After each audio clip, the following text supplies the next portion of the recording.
Como siempre, un gusto saludarles para darles un resumen del desempeño de los mercados a nivel internacional durante el mes de marzo, que pareciera que de alguna suerte es una copia de lo que platicamos aquí sobre el mes de febrero. Me refiero a los eventos que han tenido impacto en los mercados financieros, que son cuatro, o siguen siendo cuatro, por decirlo de otra manera. Número uno, conflicto bélico Rusia-Ucrania, sigue dando de qué hablar. Si bien hay algo de alivio en los mercados financieros, que ya no incorporan, al menos hasta este momento, una escalada en las acciones militares o en la adhesión al conflicto por parte de miembros de la OTAN que participen de manera directa en la acción armada, no deja de ser algo que está ahí en la mente de los inversionistas y que de alguna forma mantiene un sentimiento algo negativo dentro de los inversionistas. Número dos, las preocupaciones en torno a la inflación a nivel mundial siguen estando presentes. Los indicadores de inflación no ceden terreno, siguen pegados a máximos históricos, y esto ha llevado a que los bancos centrales, sobre todo en países desarrollados, empiecen ya a tomar medidas de cara a contener este fenómeno de alza de precios alrededor del mundo. En este sentido, la Reserva Federal en Estados Unidos elevó su tasa de referencia de un rango de 0 a 0.25% a un rango de 25 a 0.50%. Y más allá del movimiento de la tasa, que era muy anticipado por el mercado, por los economistas, lo que también han señalado y está en juego es que probablemente pudieran ser más agresivos en las alzas subsecuentes, eso por un lado, y por otra parte también ya han enviado mensajes al mercado en que en los meses próximos estarán reduciendo su balance. No solo han dejado de comprar bonos en el mercado, sino que, ¿a qué se refieren con esto de reducir el balance? A que estarían dispuestos a estar vendiendo bonos que compraron durante toda la pandemia. Por ponerlo en números cerrados, al inicio de la pandemia, el balance de la Reserva Federal valía más o menos, vamos a cerrarlo, en 4 trillones de dólares, y en estos momentos vale 9 trillones de dólares. Es decir, compraron una barbaridad de bonos en el mercado, y con esto lo que se pretendía o se aspiraba era dar liquidez a los mercados para evitar un colapso en el sistema financiero. Ahora, llegó el momento en que ya han dicho que ya no van a comprar más bonos, y ahora van incluso a salir a vender. Y el cuarto elemento que incidió en el sentimiento negativo de los mercados tiene que ver con el ritmo de contagio de COVID-19 en Asia, concretamente en Hong Kong y en algunas ciudades de China, en donde las autoridades del gigante asiático mantienen una política de cero tolerancia, y con esto pues pretenden frenar el ritmo de contagio. Pero más allá de la cuestión sanitaria está la cuestión económica, y ahí es donde las expectativas de crecimiento para el gigante asiático de alguna suerte se han venido moderando, a pesar de que se acaba de publicar el dato de crecimiento para el primer trimestre del año, y este ha sorprendido tanto a los economistas como a los analistas de forma positiva. Sin embargo, hacia adelante pues hay otro tipo de indicadores que señalan que este tipo de cierres en algunas de las principales ciudades chinas han tenido ya un menor dinamismo, y por ende pues se puede esperar que hacia adelante veamos también menores datos de crecimiento. También es cierto que en las últimas semanas las autoridades chinas han estado anunciando diversas acciones para tratar de apoyar y de apuntalar a su economía.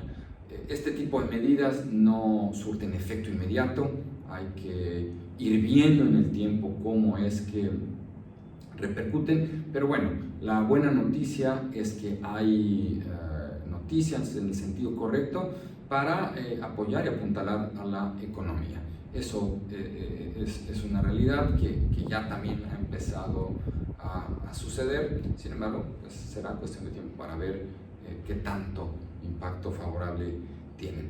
Ahora, por otro lado, y dentro de todo este contexto que estamos platicando, lo que sucedió con las principales bolsas del mundo durante el mes de marzo en términos de pesos es que observamos bajas generalizadas, caídas a lo largo y ancho del planeta. Destaca el comportamiento, una vez más, favorable de Latinoamérica, que tiene un rendimiento pegado al 10% durante el mes, y dentro del agregado de Latinoamérica también destaca el comportamiento de la Bolsa Mexicana de Valores, que tiene un alza de 6.01% durante este mes. En otro frente, en el lado negativo, está Europa emergente, que pues sigue dando de qué hablar en términos de las caídas que presenta, y en el mes de marzo ha mostrado una caída cercana al 28%. Esto es en el frente de renta variable. En resumen, podemos decir malos resultados para la renta variable, y en términos de renta fija o instrumentos de deuda, el caso no es muy distinto.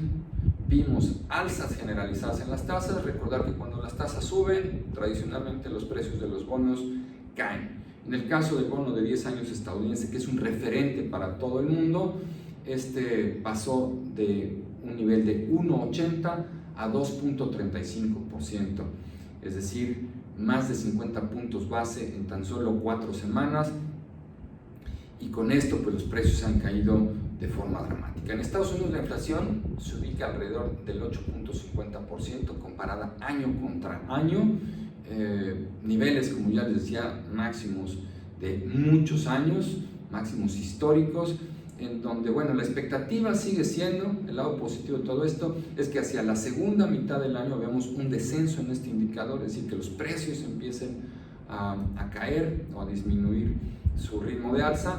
Esa es la expectativa que está dentro de distintas encuestas que le preguntan a diversos economistas qué esperan hacia la segunda mitad del año en este tipo de indicadores. Ahora, la Reserva Federal, como ya les decía, pues ha iniciado su ciclo restrictivo o su ciclo de alza de tasas, en donde con esto pretende contener la inflación tan elevada que estamos observando en el país vecino del norte.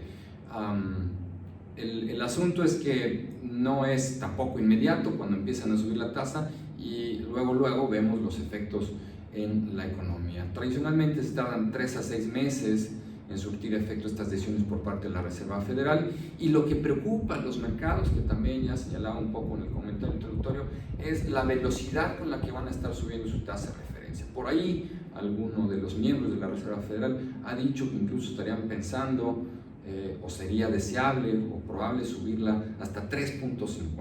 Acabo de decir que estamos en 0.50, estarían entre 0.25 y 0.50, estarían pensando tal vez subirla hasta 3.50, aunque él mismo señala que no es el escenario base, pero que en caso de ser necesario tendrían que llevarla hasta ese nivel, ¿no? Este bono de 10 años del que les hablo es un referente a nivel internacional. Si suben las tasas en Estados Unidos, tradicionalmente alrededor del mundo están subiendo las tasas, y en nuestro caso, en nuestro país, pues no es la diferencia. En la parte de corto plazo en las tasas subieron alrededor o en promedio 50 puntos base, un poco acompañando la decisión también de alza del Banco de México, en donde la tasa de referencia pasó de 6 a 6.50, y con esto pues tiene un impacto en los bonos o instrumentos de corto y mediano plazo muy similar a la decisión que ha tomado el Banco de México. El bono de 10 años de nuestro país pasó de 7.90 a 8.25, otra vez alzas en tasas, bajas en precio. Y las tasas o los bonos que protegen contra la inflación, que se llaman UDIbonos, subieron en promedio 6 puntos base, 6 puntos base en los plazos más cortos, ¿no? La posición que tiene el Banco de México pues es de seguir subiendo su tasa de referencia. Se espera que al menos en la reunión de mayo y la reunión de junio suban 50 puntos base la tasa para estar a mitad del año por allá del 7,5. Para todo el año pues se espera que la tasa esté en el 8, quizá un poco más arriba en caso de que la inflación no se da terreno. En materia de tipo de cambio, nuestra moneda, contrario a lo que uno pudiera pensar en un contexto de aversión al riesgo, en un contexto de sentimiento negativo en los mercados financieros, contrario a todo eso, la moneda mexicana se apreció casi un 3%, pasando de 20.47, números cerrados, a 19.87. Mientras que el dólar, comparándolo contra las 6 principales divisas del mundo, tuvo un movimiento de fortalecimiento, pasando de 96.70 a 98.31, y con esto pues las divisas tradicionalmente suelen debilitarse frente a los movimientos del dólar, pero acá las que se han debilitado son monedas sobre todo de países desarrollados, monedas de países emergentes, sobre todo de América Latina. Durante el mes han tenido un buen desempeño. Y en cuanto a materias primas, movimientos más moderados, sobre todo en el caso del petróleo. La referencia del petróleo de Texas, el West Texas Intermediate, pasó de 95.72 a $100 por barril, ya un movimiento algo más moderado que también refleja de alguna suerte lo que les decía hace unos minutos, donde el sentimiento de cara al conflicto bélico empieza a moderarse. Ya no hay un escenario, digamos, catastrófico que esté puesto en la mesa, por lo menos hasta este momento, y con ello los precios del petróleo tienen un movimiento más moderado. En el caso del oro también es importante señalar el movimiento que tuvo de los $1,908 la onza a 1,937, en un movimiento que se da al amparo de la búsqueda de refugio contra la inflación. Hay estudios, hay teorías que señalan que el oro en momentos de inflaciones elevadas suele proteger de manera muy favorable el poder adquisitivo. Entonces tiene este movimiento de nueva cuenta al alza, movimiento que pues de alguna suerte refleja toda esta preocupación en torno a la inflación. Ahora bien, regresando a temas de desempeño, es importante señalar ya no solo el acontecer durante el mes de marzo, sino en todo el trimestre. Y es muy similar a lo que les acabo de contar. Durante el primer trimestre del año, en términos de pesos, las principales bolsas del mundo han tenido retornos negativos, con excepción del agregado de América Latina y de México de forma particular o específica. Esto, como me acaban de escuchar, es prácticamente una fotografía de lo que sucede durante el mes de marzo, y esto es llevándolo a todo el trimestre. Importante, ahorita vamos a platicar o señalar por qué es importante esto. En el caso de la deuda, también la misma historia, ¿no? Hay algunos instrumentos de deuda, por supuesto que la deuda de corto plazo no tiene un desempeño negativo durante ni el mes ni durante el trimestre, pero cuando uno invierte en otro tipo de instrumentos, sobre todo de mayor plazo, pues en estos periodos de los que estamos hablando, en un mes y en 3 meses, han tenido retornos negativos, con excepción de aquellos instrumentos vinculados a la inflación o que protegen contra la inflación de corto y mediano plazo. Los de largo plazo siguen teniendo impactos negativos, pero los de corto y mediano plazo tienen unos resultados favorables tanto en el mes como durante el primer trimestre del año. Esto es lo que ha sucedido en el mes de marzo en materia de desempeño de mercados, los porqués de este desempeño y sobre todo en el primer trimestre del año. Con esto lo que queremos decir es que ha sido un 2022 en donde ha sido complicado refugiarse. Por las razones ya expuestas, siguen siendo las que han impactado en este primer trimestre los mercados financieros y por ende tenemos los resultados que tenemos tanto en bolsas como en los instrumentos de deuda. Difícil tener rendimientos positivos en un contexto donde las dos principales clases de activos o tipos de inversiones han tenido estos resultados en el primer trimestre del año. Con todo esto, lo que hay que también señalar es que pues, las revisiones de crecimiento a nivel internacional han venido disminuyendo en la medida en la que se van incorporando nuevas noticias económicas, y con esto pues da para que las proyecciones de todo el 2022 a nivel global se vayan disminuyendo.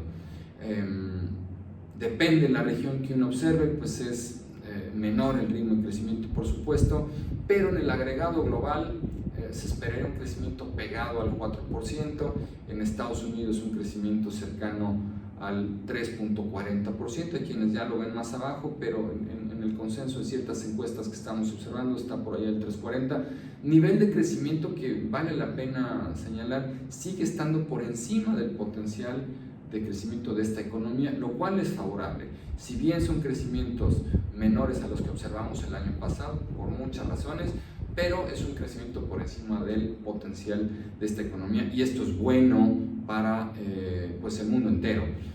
¿Por qué señalo esto? Porque también seguramente han estado escuchando, leyendo que la probabilidad de recesión en Estados Unidos se ha elevado. Esto es cierto, de acuerdo a ciertos modelos, pero con un horizonte de inversión probablemente de 18 meses o más, y la probabilidad de recesión en Estados Unidos con vista a 18 meses ha pasado de niveles cercanos al 10% a niveles pegados al 30%, es decir, todavía no es una probabilidad sustancial la que estamos observando en estos momentos de que Estados Unidos caiga en recesión.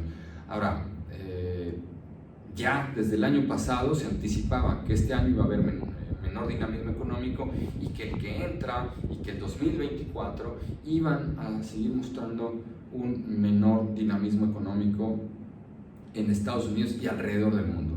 Esto no necesariamente es una sorpresa. Lo que sí puede ser una sorpresa es que esta desaceleración sea más rápida de lo que se venía anticipando, y eso es lo que ha estado de alguna suerte en distintos medios de comunicación, en distintas notas informativas donde se ha hablado de esto. Ahora, hay que poner siempre las cosas en contexto, y por eso les decía, vista 6 y 12 meses, no es un escenario central que tengamos ni nosotros ni el mercado de recesión en Estados Unidos, y mucho menos recesión a nivel global, a menos que hubiera algún otro factor que incida de forma dramática, de forma muy nociva en los indicadores económicos. Entonces esa sería otra historia, pero hoy con la visibilidad que tenemos y con los indicadores que tenemos monitoreados, no se pronostica o anticipa una recesión en estos horizontes de inversión de los cuales acabo de hablar. Lo que sí también es un hecho es que mientras los bancos centrales a nivel global sigan subiendo su tasa de referencia con el objetivo de combatir a la inflación, pues eventualmente pueden ir mermando las expectativas de crecimiento. Esto lo sabe muy bien el Banco de México, lo han dicho algunos de los miembros de la Junta de Gobierno del Banco de México, han dicho, si bien para el Banco Central de nuestro país el objetivo primordial y esencial es la estabilidad de los precios, es decir, el combate a la inflación, pues no son ajenos a saber que en la medida en la que suben la tasa de referencia, hay un punto en el cual empiezan a impactar de manera negativa las expectativas de crecimiento. Ese no es su mandato, repito, pero saben que pueden estar impactando las expectativas de crecimiento también. Y esto sucede a nivel global. Entonces, es un hecho que los bancos centrales van a seguir subiendo sus tasas de referencia. El mercado en buena medida ya ha incorporado estas alzas, también hay que decirlo. Simplemente hay que ver la velocidad con la que suben las tasas para entender un poquito más de qué tanto las tasas del mercado, las tasas de los bonos, de los instrumentos de deuda, pueden subir más o empezar a estabilizarse. Y sobre todo, de cara al segundo semestre, hay que estar muy atentos, porque en caso de que la inflación empiece a ceder terreno, empiece a descender, pues podemos ver estabilidad en las tasas. Pero hay todavía varios meses que transitar para llegar a ese punto. Y para ir cerrando la sesión de este mes, ¿cómo nos posicionamos dentro de la estrategia de inversión Sura, dentro de los portafolios estratégicos que manejamos con este tipo de estrategias? Pues bueno, seguimos equilibrados entre renta fija y renta variable. Técnicamente se dice estamos neutrales entre instrumentos de deuda e instrumentos de renta variable. A nivel de renta variable internacional seguimos prefiriendo Estados Unidos y Japón. Nos gusta menos las acciones de Europa emergente y de la eurozona, y en una posición más equilibrada o neutral, de nuevo repito el término, estaría el Reino Unido, Asia emergente y América Latina. En cuanto a la deuda internacional, al cierre del mes de marzo tenemos una preferencia por bonos de mercados emergentes denominados en dólares. Nos gustan menos los bonos con grado de inversión estadounidenses, y en la parte central tenemos los bonos corporativos sin grado de inversión de Estados Unidos, la deuda estadounidense gubernamental de 1 a 3 años y también la deuda gubernamental de 3 a 7 años. En cuanto a nuestro país, repito, al cierre de marzo, mantenemos una sobreponderación, una mayor exposición, una preferencia por las acciones mexicanas, y en la parte de deuda nos mantenemos neutrales. Esto no quiere decir que no tengamos posiciones tácticas dentro de la deuda mexicana. ¿Qué quiere decir esto? Que seguíamos al cierre del mes manteniendo una mayor exposición en instrumentos que protegen contra la inflación de mediano plazo, mientras que en aquellos instrumentos que no tienen protección contra la inflación tenemos menor exposición, y también tenemos una mayor ponderación en instrumentos de deuda corporativa con elevados niveles de calificación crediticia y sobre todo con formato de tasa revisable. Esto para cerrar el posicionamiento táctico, que repito está marcado dentro de la estrategia de inversión Sura, y que está todo esto a su vez dentro de nuestro servicio de inversión Pro. Así es como denominamos este servicio de inversión, que tiene como característica fundamental la gestión discrecional, en donde tenemos estos portafolios estratégicos, así los denominamos, en donde ustedes delegan en nosotros, los expertos, las decisiones de inversión totales sobre los portafolios que hemos diseñado acordes a un perfil y a un horizonte de inversión. Ahora, ¿cómo nos fue? Siempre es la pregunta. ¿Y cómo les fue en el mes de marzo? Bueno, tenemos, como hemos platicado, dos vertientes de estos portafolios estratégicos, unos construidos con puros fondos de inversión y otros con un desagregado más amplio de instrumentos. Y en el caso de los portafolios estratégicos con fondos, fue un buen mes el de marzo, irónicamente, a todo lo que acabo de platicar, o pareciera contraintuitivo, pero nuestro portafolio conservador pagó un 0.30%, rendimientos efectivos brutos de 0.30% el conservador en el mes de marzo, hasta un 1.66% el portafolio agresivo, que puede tener hasta un 70% en renta variable. Estos son portafolios estratégicos con fondos denominados en pesos. Y en cuanto a los otros portafolios de los que les platico, que son más desagregados, que invierten en otro tipo de instrumentos o vehículos, no solo en fondos de inversión, pues ahí el retorno sí está más acorde al acontecer de mercados globales, y el conservador ha tenido un retorno de menos 0.58% y un agresivo que tuvo un menos 0.06%. Es decir, en la medida en la que los portafolios están más cargados a pura deuda, como es el caso del conservador, pues tuvieron un peor desempeño. Ahora bien, esto es un mes, pero como siempre lo vamos a repetir y no nos vamos a cansar de hacerlo, un mes no es suficiente ventana de tiempo para poder evaluar si estas estrategias han tenido un buen desempeño, ¿no? Preferimos hablar de periodos para los cuales están diseñados estos portafolios y que tienen que ver con horizontes de inversión probablemente de 3 años o más. Y en este sentido, si uno hubiera invertido en un portafolio conservador, de los cuales les estoy platicando, de enero del 2019 hasta marzo del 2021, usted, si hubiera invertido 100 pesos al cierre de marzo del 2022, tendría 118.50 pesos en el caso del conservador, y en el caso del agresivo tendría 137.69 pesos. Es decir, rendimientos acumulados bastante atractivos en esta ventana de tiempo, en este periodo. Esos son los portafolios con fondos.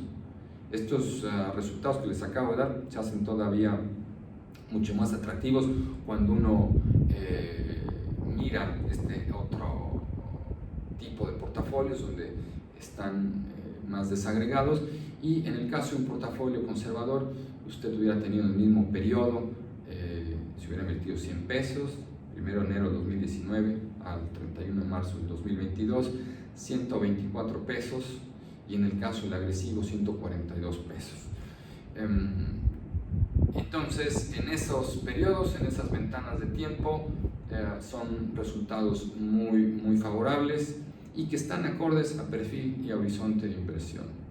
Como siempre, no nos resta más que reiterarles que nos escriban en nuestras redes sociales, nos escriban en los distintos mecanismos que tenemos para estar escuchando sus opiniones, sus inquietudes, sus dudas, y de alguna suerte ir incorporándolas a este tipo de espacios o de foros, o incluso a nuestros documentos escritos que compartimos con quienes ya son nuestros clientes. No dejen de estar atentos a nuestras publicaciones y de seguirnos en nuestras redes sociales. Nos escuchamos la próxima sesión, es decir, dentro de 4 semanas probablemente, para traerles el acontecer de mercados del mes de abril. Muchísimas gracias, como siempre, por conectarse, y quedamos atentos a sus comunicaciones. Gracias para quienes ya nos otorgan su confianza, y para quienes aún no lo hacen, estamos en espera de que nos manden un mensaje para que nuestros asesores se pongan en contacto con ustedes y entonces poder entablar una relación muchísimo más cercana. Muchísimas gracias, nos escuchamos la próxima.